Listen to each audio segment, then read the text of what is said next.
రెండోది, ఆంధ్రప్రదేశ్ ఒకవేళ 4.5 సంవత్సరం నష్టపోయింది అనుకో, ఆంధ్రప్రదేశ్ నిజంగా నష్టపోయింది అనుకో, తెలుగుదేశం పార్టీ కూడా 50% కాదు 70% బాధ్యత తీసుకోవాలి. ఎందుకంటే మీ మంత్రులు మా క్యాబినెట్లో ఉన్నారు కదా, మీరు కేంద్రంలో మీ మంత్రులు క్యాబినెట్లో ఉన్నారు కదా, మరి క్యాబినెట్లో ఏం పని చేస్తున్నారు?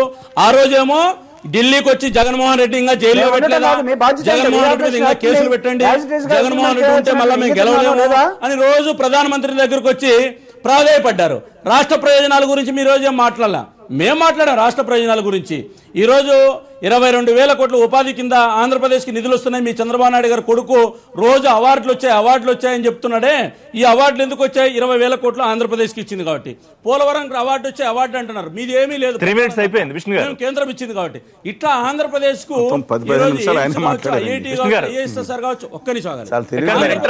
సంబంధించి ఆంధ్రప్రదేశ్ రోడ్ల మంత్రి ఏం చెప్పాడు? అయ్యన్న పాత్రుడు ఈ దేశంలో ఎవరికి ఇవ్వనని రోడ్లు మాకు ఇచ్చాడా అని చెప్పాడు. అంటే ప్రజలను మోసం చేసేదానికి, వీళ్ళు చేసిన అవినీతి బయటపడకుండా ఉండేదానికి, రాష్ట్ర ప్రజలను దోహం చేసేదానికి ఆంధ్ర ద్రోహుల పార్టీ తెలుగుదేశం పార్టీ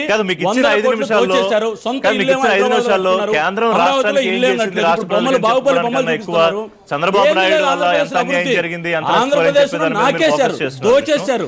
ఏంది లేదు, కొంతమంది చంద్రబాబు నాయుడు ఇచ్చే పదవుల కోసం, ఆ కార్పొరేషన్ల కోసం, లేకపోతే ఎమ్మెల్సీ పదవుల కోసం, ఎంపీ పదవుల కోసం, ఆయన ఇచ్చే బిస్కెట్ కోసం ఆ పక్క ఈ పక్క రోజు పొగుడుతున్నారు. ప్రజలు ఇవన్నీ గమనిస్తున్నారు. ఈ భజన పరులు, డ్రామా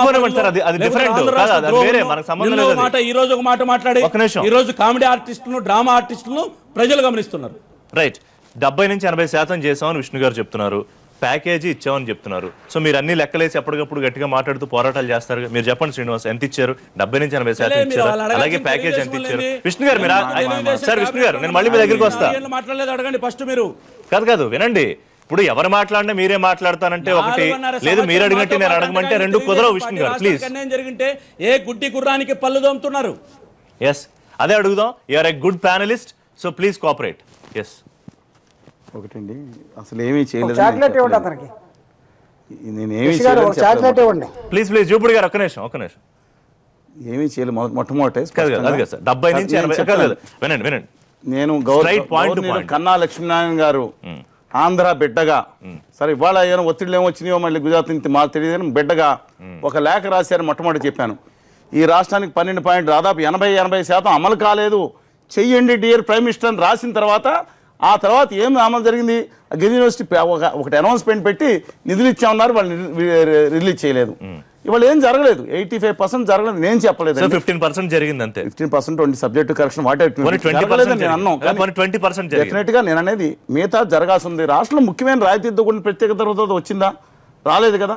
నిన్న కూడా అమిత్ షా గారు రాసిన లేఖ ఎంత బాధాకరంగా ఉందంటే అండి, ఒకళ్ళిద్దరు బీజేపీలో ఒకళ్ళిద్దరు ఏం చేస్తున్నారంటే ఖచ్చితంగా మాకు ఇంకా రావాల్సి ఉందని వాళ్ళ గురించి మాట్లాడట్లేదు, కానీ కొంతమంది ఘోరంగా గుజరాతీ పాటలు మాట్లాడుతూ ఉన్నారు. కొంతమంది అంటే బీజేపీలో కొంతమంది ఇంకా ఉన్నదానికంటే ఎక్కువ ఇచ్చేసాం, చూపిస్తాను.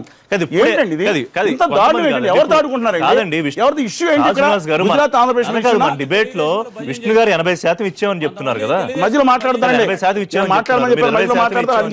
మాట్లాడమండి, శ్రీనివాస్ గారు ఆయన మాట్లాడమండి. గుజరాత్ పని చేసుకోమండి. తెలుగుదేశం వినండి శ్రీనివాస్ గారు, నేను అన్నాను ఇదిగో విష్ణు గారు దయచేసి ఇంకా ఎవరినే మాట్లాడించలేని పరిస్థితి ఉంటే మాత్రం, మీరు ఒక్కళ్ళని చెప్తాను, ఇంకెవరినే మాట్లాడించని పరిస్థితి ఉంటే మాత్రం మాట్లాడుతున్నారు. అట్లా ఏదేది ఏం మాట్లాడుతున్నారు? వినపడలేదు. నాకు కూడా వినపడలేదు. విష్ణు గారు ఏంటి, కొంతమంది ఆంధ్రప్రదేశ్లో ఎమ్మెల్సీ పదవులకు చంద్రబాబు నాయుడు గారు ఎరేస్తున్నాడు కదా చలసాని గారు. కొంతమంది ఆంధ్రప్రదేశ్లో మన ఉద్యోగుల సంఘం నాయకుడు ఒక ఆయనకు ఎమ్మెల్సీ ఇచ్చి డ్రామా ఆడిస్తున్నారు.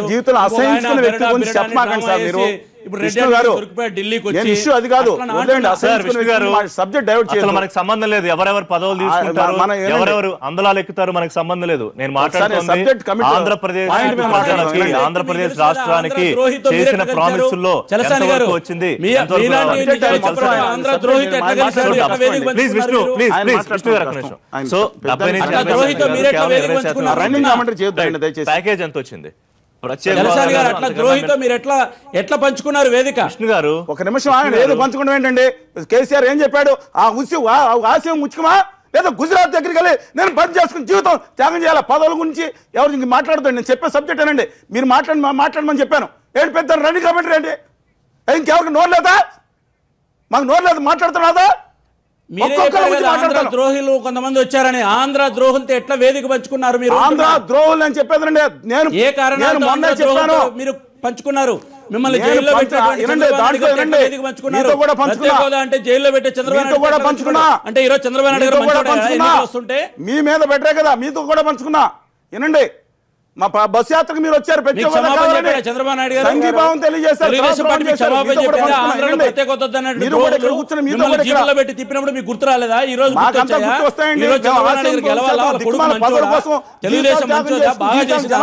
గురించి కాదు, ఆపండి నిమిషం మాట్లాడివ్వండి. విష్ణు గారు పదే పదే మీకు చుట్టూ చర్చను కేంద్రీకరించుకోండి, విషయం మీద మాట్లాడండి.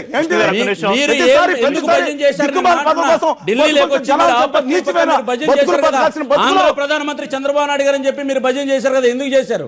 నేను భజన ఏం మాట్లాడుతున్నాడు అక్కడ? ఆంధ్ర ప్రధానమంత్రి చంద్రబాబు నాయుడు గారు నేను బంద్ చేయాలి. ఆంధ్ర ప్రధానమంత్రి మాట్లాడుతున్నప్పుడు చీఫ్ మినిస్టర్ అంటే మళ్ళీ సవరించుకున్నాం. ఏం మాట్లాడతారు మీరు? వాళ్ళందరూ బాధపడేది ఏంటి? బీజేపీలో కనీసం ఆ తెలుగుదేశం పార్టీలో కనీసం చంద్రబాబు నాయుడు గారిని సభలో ఉండి పొడగలేదన్నారు. మీకు కావాల్సింది ఖచ్చితంగా దివ్యగావణి గారు లాంటి వాళ్ళు ఉండాలి, నాలాంటి వాళ్ళు అక్కర్లా. మీరు సబ్జెక్ట్ ఇంకొకసారి చెప్తున్నా, సబ్జెక్ట్ చర్యలో నేను మీరు ప్రతిసారి ఇలా కలగేసుకుంటే మాత్రం ఖచ్చితంగా చెప్తాను, ఇది పద్ధతి కాదు. కూడా మీ వేదిక మీలాంటి వాళ్ళు వేదిక పంచుకోవడం ఇబ్బంది అవుతుంది. ప్రతి ఒక్కసారి ఒప్పుకున్నా 50 సార్లు మాట్లాడతారు. పదవుల కోసం చచ్చిపోతారు. మీరు కూడా భారతీయ జనతా పార్టీ 25-30 సార్లు మీరు కించపరచొద్దు. మీకు కూడా చెప్తున్నా,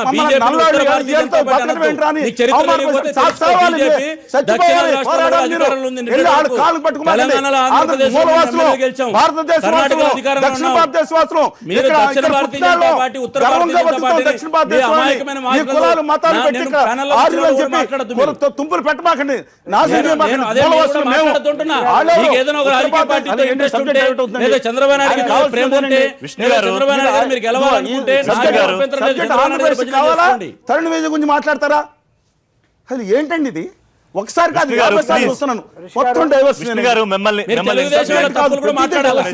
విష్ణు గారు మీరు ఇంటరప్ట్ చేయొద్దు అన్నప్పుడు ఎవరు మాట్లాడలేదు. అదే ధర్మం మీరు కూడా పాటించారు. నేను చెప్పాను ఆయన టైం ఇవ్వండి, టైం ఇవ్వండి. 4 సార్లు పూర్తయ్యేంత వరకు మాట్లాడతాను. మీ పార్టీ సంస్కారం సభ్యత చాలా ఇంపార్టెంట్ ఇక్కడ. మీ పార్టీ వాయిస్ మీరు ఖచ్చితంగా వినిపిద్దరు. కానీ నేను మళ్ళీ విష్ణు గారు అని పేరు పిలిచి అడుగుతాను. ప్లీజ్ శ్రీనివాస్ గారిని అడిగిన ఆయన మాట్లాడేవ్వండి. శ్రీనివాస్ గారు ప్లీజ్. నిన్న సభలో మాట్లాడినప్పుడు అండి తెలుగుదేశం పార్టీలో కొంతమంది సీనియర్ నాయకులు శ్రీనివాస్ గారు ఒక్కసారి కూడా మీ చంద్రబాబు గారి గురించి కొంచెం పొగడ్తా మాట్లాడలేదనే విషయం మాట్లాడారు. సరే, నేను ఓన్లీ సంఘీభావం తెలియజేయడానికి వచ్చాను. ఇక్కడి నుంచి అన్ని పార్టీలు ప్రస్తావించానండి. అక్కడ వైఎస్ఆర్ కాంగ్రెస్ పార్టీ కానీ మిగతా పార్టీలు కానీ సిపిఎం కానీ రామకృష్ణ గారు మిగతా సాధన సమితి రిప్రజెంటేటివ్ సంఘీభావం తెలియజేయడానికి వచ్చింది. దాని గురించి మిగతా వాళ్ళు అన్నారు. సరే, ఆ విషయాలు పక్కన పెట్టండి. ఎలా వెళ్ళామో, ఎవరి దగ్గరికి వెళ్ళామో, ఈ మనిషి అండి పక్కన కూర్చుని మీరు వైకాపా స్క్రిప్ట్ చదువుతున్నారని చెప్పిన మనుషులండి వీళ్ళు. ఇక్కడ ఇదే ఎన్టీవీలో ఈ మూల కూర్చుని అంటే వీళ్ళకి ఎలా కనపడతాం? ప్రత్యేక హోదా కావాల్సినప్పుడు వైకాపా పోరాడినప్పుడు మేము కలిసి పోరాడడం కాబట్టి వైకాపా, లేదా ఇంకోటి. ఇంకా జీవితంలో విలువలు లేవనుకుంటారు, అలా బతుకుతారు కాబట్టి అందరూ అలా బతుకుతున్నారు. సరే, subject coming back to the point. రాష్ట్రంలో ఇవాళ అసహించుకుంటున్నారండి. నేను నమ్మండి, కొన్నాళ్ళకి మమ్మల్ని కూడా. ఎందుకంటే అసలు ఏంటి రాష్ట్రానికి కావాల్సింది అనుకుంటారు? రాజకీయ పార్టీలు ఎంత నీచానికి దిగజారిపోయి కొంతమంది దెబ్బలాడుకుంటారు. ఒక మహిళ ఏనండి, మహిళలు కానీ అందరూ కానీ నిజంగా చెప్తున్నాను విష్ణు గారు నా పేరు దయచేసి మీరు కూడా ప్లీజ్ నేను వస్తాను మీ దగ్గరికి. వాళ్ళకి కావాల్సిన సబ్జెక్ట్ అండి, మన రాష్ట్రానికి ఏమొచ్చినాయి, మిగతా ఎలా సాగాలి. ఒక రాష్ట్ర ముఖ్యమంత్రి వస్తే సంఘీభావం కోసం వచ్చాడు. ఆయన అవసరం లేదు. కాదు ఉద్యోగ సంఘ నాయకులు ఉన్నారు, అందరూ అనేక మంది ఉన్నారు, జర్నలిస్టులు ఉన్నారు, 50 సంఘాలు ఉన్నాయి. సబ్జెక్ట్ జూపిడి గారు నా సబ్జెక్ట్ కంప్లీట్ చేయనివ్వండి సార్. నేను ఇవాళ ఇష్యూ ఏంటంటే నేను రాయలేదని కన్నా లక్ష్మణ్ గారు రాసిన లేఖలోనే 80-80% ఇంకా చేయాలని రాసింది. నా లేఖ చెప్తారండి ఆ మాట. యాజ్ కమిటెడ్ ఎవరు మాట్లాడుతున్నారు? జూపిడి గారు అన్నారన్నమాట. సరేనండి, యాజ్ కమిటెడ్. నేను సబ్జెక్ట్ అక్కడ చీటి మాడి మీరు వాళ్ళు ఆపుతూ ఉంటే రాజకీయ సరేనండి, ఆయన మాట్లాడండి. పాయింట్ 1. పాయింట్ నెంబర్ 2, ఇవాళ రాష్ట్రంలో నిన్న మోడీ గారు వచ్చండి 3 లక్షల కోట్లు అన్నారండి. ఆ కన్నా లక్ష్మీనారాయణ గారండి 10 లక్షలని 24 లక్షల కోట్లని, ఒక రోడ్డుకి 24 లక్షలు, ఒక స్లిప్ ఆఫ్ టంగ్. నేను అది పట్టించుకోండి. 10 లక్షల కోట్లు, 4 లక్షలు, 3 లక్షలు, 14,000 కోట్లు వీళ్ళు అంటారు. వీళ్ళేమో వాళ్ళు తినేసారు అంటారు. వీళ్ళిద్దరు కలిసి 4 ఏళ్ళు కలిసి కాపురం చేసండి. నిజంగా తింటం జరిగితే ఇద్దరు కలిసి తిన్నారు కదండి. సరే, ఇప్పుడు అది ఇద్దరు ఓకే. వస్తున్నాయి. ఇప్పుడు ఇష్యూ ఏంటి? ఇప్పుడు ఏంటి పరిస్థితి? మనం సాధించుకోవాల్సింది నేను ఒకటే చెప్తున్నాను. నిన్న కూడా ఆ బహిరంగ వేదిక మీద ఎవరేమనుకున్నా నాకు సంబంధం లేదండి. వాళ్ళు కొంతమంది అభిమానులు బాధ ఉన్నారు. అందరూ కలిసి పనిచేయాలి, అన్ని పార్టీలను ప్రస్తావించాను. ఈ ఒక పార్టీ మినహా ఎవరైతే వ్యతిరేకంగా ఉన్నారో ఇవాళ ఖచ్చితంగా కనుక ఆఖరి క్షణం వరకు కూడా తమిళనాడులో ఎన్నికలు వచ్చినా సరే అన్ని పక్షాలు కలిసి ఆ నేను దేవగౌడ గారు స్టేజ్ మీద ఉండగా కూడా చెప్పాను. కావేరీ ఇష్యూ వచ్చినప్పుడు యడ్యూరప్ప గారు, కుమారస్వామి గారు, శివకుమార్ గారు మొత్తం బ్యాచ్ అంతా కూడా కలిసి ఆఖరి క్షణం వరకు పోరాడిన సందర్భంలో మన ఆంధ్రులకి తెలంగాణకు కూడా చెప్తున్నాను, తెలంగాణకు కూడా దూరం ఒక్క విభజన హామీ అమలు చేయలేదు. రెండింటి తరఫున కూడా కోర్టులో కేసు వేసిన వాళ్ళం అండి. ఆంధ్రాకి అమలు జరగాలి, తెలంగాణకు అమలు జరగాలి. రెండింటికి నాకు తెలుగు జాతి జరుగుతుంది అన్యాయం గురించి కలిసి పోరాడకపోతే చరిత్రలో ద్రోహులుగా మీరు